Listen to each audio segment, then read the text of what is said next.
আসসালামু আলাইকুম সবাইকে। আজকে বানিয়েছি গরুর নেহারি। উপকরণ হিসাবে দিলাম দারচিনি, এলাচি, তেজপাতা সবগুলা দেওয়ার পরে ওখানে একটা পেঁয়াজ কুচি দিয়ে দিলাম। আপনাদের নেহারির পরিমাণ হিসেবে পেঁয়াজ কুচি দিবেন। আমার অল্প ছিল যার কারণে একটা দিয়েছি। আদা বাটা, রসুন বাটা, তারপর কাঁচামরিচ দিলাম। পরে যদি ঝাল লাগে তাহলে আবার দিব। এরপর মশলা সব দিয়ে দিলাম।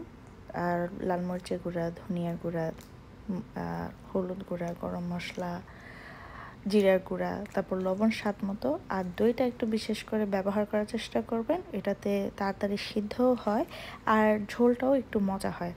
তারপর ওখানেই ভালো করে মিক্স করে আমি চুলার মধ্যে বসিয়ে দিব। সাথে 7 থেকে 8 গ্লাস আমি গরম পানি দিয়েছি। চেষ্টা করবেন একবারেই পানি দিয়ে দেওয়ার জন্য, যাতে পরবর্তীতে আর কোনো পানি না লাগে। এর কারণে হয় কি আপনার গ্রেভিটা খুব মজা হয়। আর পরবর্তী পানি দিলে ওটার ঝোলটা তো মজা হয় না। তো এখন আমি দেখলাম যে আমার নেহারি প্রায় সিদ্ধ হয়ে আসছে। এখন আমি আমার ঝোলটাকে আরেকটু ঠিক করার চেষ্টা করছি। তখন আমি একটা টমেটো কুচি দিয়ে দিলাম। আর আমার যেহেতু ঝাল কম হয়েছিল তার কারণে আমি আরও কিছু কাঁচামরিচ দিয়েছি। আর এরপর বেরেস্তা করে আমি বেরেস্তাটাও উপরে নেহারির উপরে দিয়ে দিব।